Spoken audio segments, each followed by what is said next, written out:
Shalom pemirsa Mimbar Sola Gratia yang dikasihi Tuhan Yesus. Senang sekali bisa berjumpa kembali dalam renungan firman Tuhan.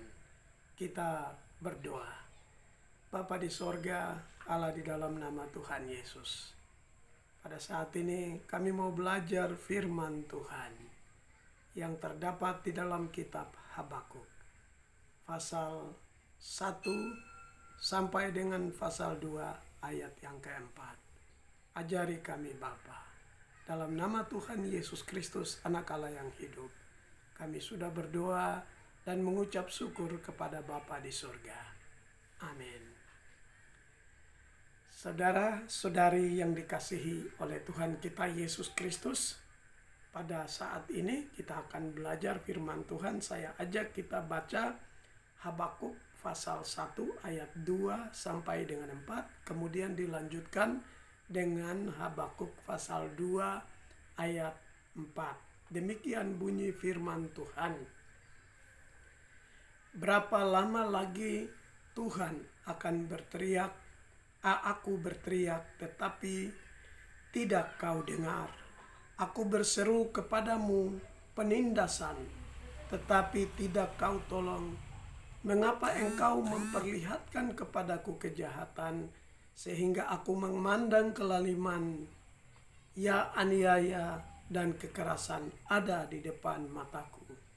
Perbantahan dan pertikaian terjadi. Itulah sebabnya hukum kehilangan kekuatannya dan tidak pernah muncul keadilan. Sebab orang fasik mengepung orang benar. Itulah sebabnya keadilan muncul terbalik. Habakuk 2 ayat 4. Sesungguhnya orang yang membusungkan dada tidak lurus hatinya, tetapi orang yang benar itu akan hidup oleh percayanya. Tema yang saya beri saat ini adalah hidup oleh iman itu luar biasa. Pertama, kenapa hidup oleh iman itu luar biasa? Karena saudara, secara logika, situasi yang difirmankan Tuhan di dalam Habakuk pasal 1 ayat 1 sampai dengan pasal 2 ayat yang keempat. Itu situasi yang memang sangat tidak masuk di akal. Sudah tidak ada jawaban doa dari Tuhan. Tuhan seakan-akan tidak mau tahu dengan kondisi dan nasib umat. Malah sebaliknya Tuhan memperlihatkan dan mempertontonkan kelaliman yang berjaya depan mata orang percaya dalam kehidupan bermasyarakat dan bernegara, sampai keadilan pun muncul terbalik dalam kehidupan sosial bermasyarakat orang percaya. Habakuk 1 ayat 2 sampai dengan 4. Selanjutnya Tuhan membangkitkan bangsa lain yang kuat untuk menghukum kelaliman dan semua orang yang melakukan kejahatan tanpa ampun di seluruh negeri. Dalam situasi itu, orang-orang yang menjadi korban dari sistem yang lalim tadi, itu pun kena imbasnya. Habakuk 1 ayat 5 sampai ke 11. Dengan tidak berbelas kasihan, Habakuk 1 ayat 17. Dalam situasi seperti inilah Allah berfirman, orang benar itu akan hidup oleh percayanya. Yang kedua, saudara yang dikasihi oleh Tuhan Yesus Kristus, karena yang berkarya adalah firman Kristus atau firman Allah sendiri. Dalam situasi seperti itu, yang berkarya adalah firman Allah sendiri. Ketika Allah pencipta, pemberi dan pendukung serta sumber dan penggerak hidup itu berkata, maka itu pasti terjadi sesuai dengan perkataannya. Ketika Allah bilang orang yang benar akan hidup oleh percayanya. Perkataan Allah itu sendiri merupakan realisasi yang terrilis. Artinya bahwa waktu Tuhan mengucapkan kata tadi, ucapannya itu langsung terlaksana sesuai dengan perkataan Tuhan tersebut. Sehingga siapapun kita yang mau dan jalani hidup oleh iman pada Tuhan Yesus pasti hidup. Yesaya 55 ayat 11 demikian. Demikian firman-Ku yang keluar dari mulut-Ku, ia tidak akan kembali kepadaku dengan sia-sia, tetapi ia akan melaksanakan apa yang Ku kehendaki dan akan berhasil dalam apa yang Kusuruhkan kepadanya. Saudara, firman Allah sendiri yang beraksi. Mengapa hidup oleh iman itu luar biasa, saudara? Yang ketiga, karena hanya orang yang benar saja yang dapat hidup, bertahan hidup, dan tetap hidup dalam situasi yang seperti itu. Dan firman Tuhan ini tidak ditujukan kepada orang yang tidak benar.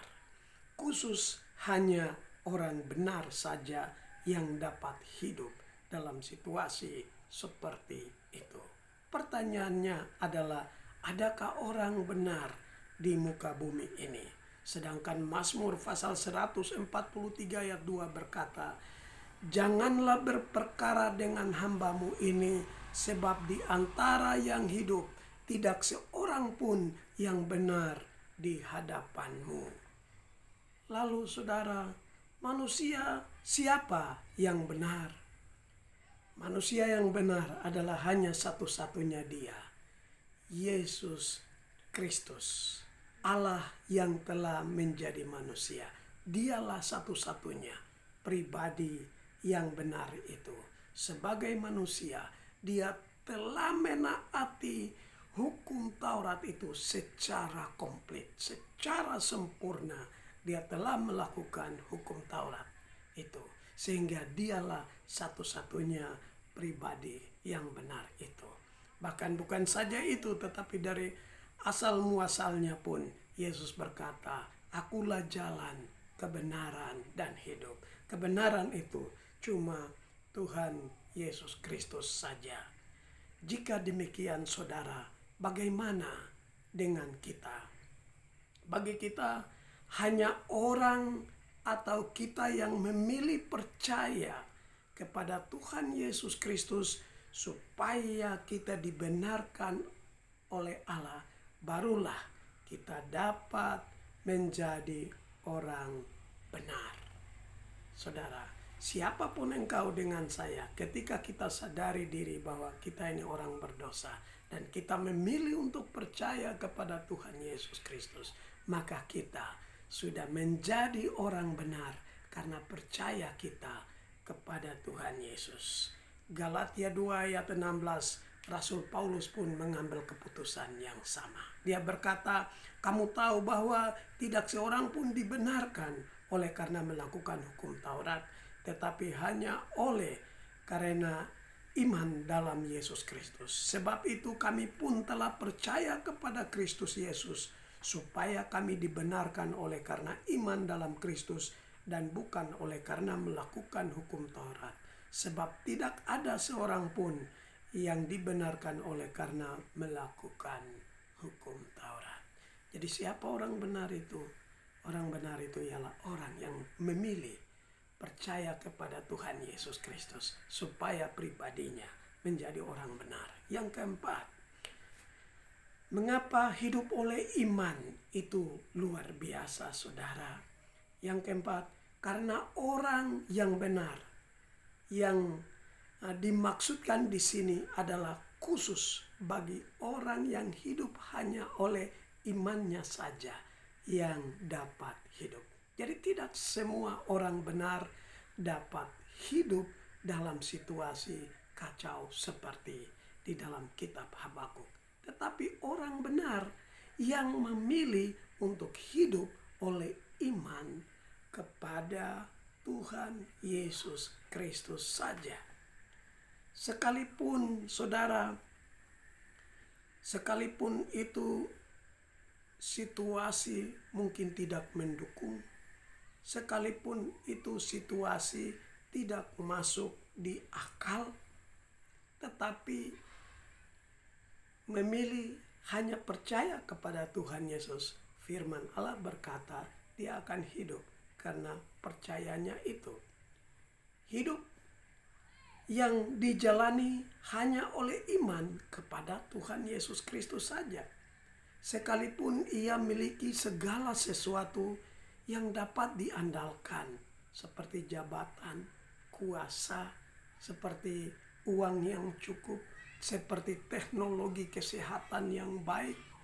Nah, semua sistem keamanan yang mungkin itu luar biasa dan secara logika itu tidak ada celah untuk hancurkan hidupnya, tetapi orang seperti itu tetap pegang kepada Tuhan. Dia melihat segala sesuatu yang dia peroleh secara jasmani itu hanya berkat Tuhan. Yang dia pegang cuma Tuhan saja. Nah, itu adalah orang-orang yang memilih untuk hidup oleh iman kepada Tuhan Yesus saja. Jadi dia melihat segala sesuatu jasmani itu hanya tambahan, itu hanya pemberian Tuhan saja. Bagi dia, ya ia akan selalu takut jika ia jauh dari Tuhan Yesus dan Tuhan jauh dari dia. Tuhan Yesus yang terutama bagi dia. Yang dipikirkan oleh orang yang hidup oleh iman itu, dia cuma takut jangan sampai dia jauh dari Tuhan, ataupun jangan sampai Tuhan jauh dari dia. Bagi dia Tuhanlah segalanya. Materi itu bagi dia adalah tambahan saja. Itu adalah orang yang memilih hidup oleh iman kepada Tuhan Yesus. Lalu sebaliknya juga, sekalipun segala sesuatu yang ada di sekeliling ini sudah tidak menjanjikan sama sekali, tidak memberi harapan sama sekali, bahkan sudah tidak masuk di akal, tetapi tetap berpegang bahwa karena Tuhanlah yang berkata, Tuhanlah yang berjanji, maka itu pasti terjadi, dan dia klaim saja. Ketika kita klaim, maka kitalah orang-orang yang telah memilih untuk hidup oleh percaya. Apa yang Tuhan bilang, jadi itu yang kita pegang. Bagi kita segala yang datang mungkin tadi tidak masuk di akal, tapi kita akan katakan tidak apa-apa. Kita juga akan lebih tenang dan berharap kepada Tuhan sesuai dengan perkataan Tuhan. Kita percaya bahwa Tuhan lebih berkuasa dari segala sesuatu yang telah mengancam kita. Lalu yang terakhir yang kita bisa lakukan, orang-orang beriman, orang-orang yang hidup oleh iman, itu dia akan bersuka cita di hadapan Allah. Karena apa? Segala janji Tuhan yang dia pegang itu pasti terlaksana. Segala janji Tuhan yang sudah diucapkan itu pasti terlaksana atas hidupnya. Hidup seperti ini hanya bisa dialami oleh orang yang benar-benar hidup oleh iman kepada Tuhan Yesus Kristus saja. Akhirnya saudara yang dikasihi oleh Tuhan kita Yesus Kristus, model hidup ini tidak bisa dijalani oleh seorang cendekiawan atau rohaniawan apapun, karena berbicara tentang 3 hal utama dalam bagian ini, yaitu mengenai orang benar, lalu yang kedua mengenai firman Kristus yang tetap ada dulu, sekarang, sampai selama-lamanya, dan juga mengenai tindakan orang benar dalam beriman kepada Tuhan sesuai dengan perkataannya. Saudaraku yang dikasihi oleh Tuhan Yesus, Tuhan hanya mau kita berpegang kepada Tuhan. Situasi di sekitar kita tidak boleh mempengaruhi iman kita kepada Tuhan. Kita hanya harus pegang tadi bahwa saya akan hidup sekalipun segala sesuatu sudah tidak masuk di akal dan sudah tidak menentu. Atau sekalipun saya miliki segala sesuatu, tapi saya harus melihat bahwa segala sesuatu itu hanya tambahan saja, hanya pemberian saja. Bagi saya, Yesus Tuhanku itu lebih utama dari segala sesuatu.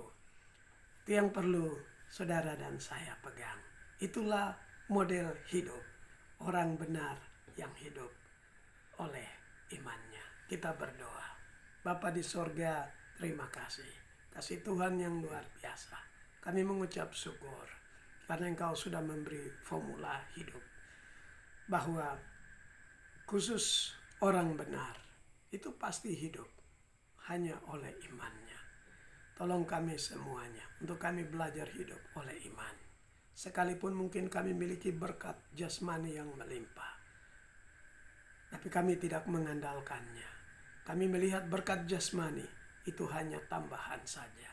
Kami hanya perlu takut akan kehilangan Engkau, atau kami harus perlu takut jika kami jauh dari Engkau. Tolong kami semuanya, serahkan semua pemirsa Mimbar Sola Gratia ini ke dalam tangan-Mu. Tuhan, Engkau memberkati dan meneguhkan firman-Mu ini di dalam hati dan kehidupan setiap pendengar.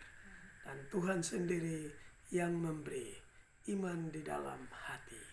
Dalam nama Tuhan Yesus Kristus, kiranya firman kebenaran ini menjadi hidup bagi kami semua yang mendengar firman ini. Dalam nama Tuhan Yesus Kristus.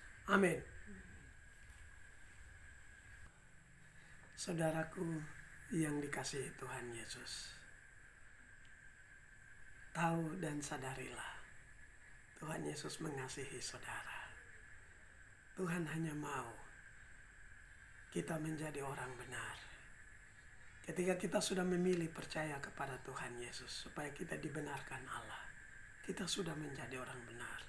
Langkah berikut yang Tuhan mau, kita hidup oleh iman. Jangan taruh iman pada harta dan harta benda, pada kekuatan, kekuasaan, apa yang kita miliki. Jangan taruh iman kepada Tuhan Yesus sesuai janjinya. Saudara yang dikasihi Tuhan Yesus, Allah sesuai kebenarannya akan membela dirinya sehingga kita akan menikmati kebenaran Allah ini di dalam hidup kita. Tuhan Yesus memberkati. Shalom.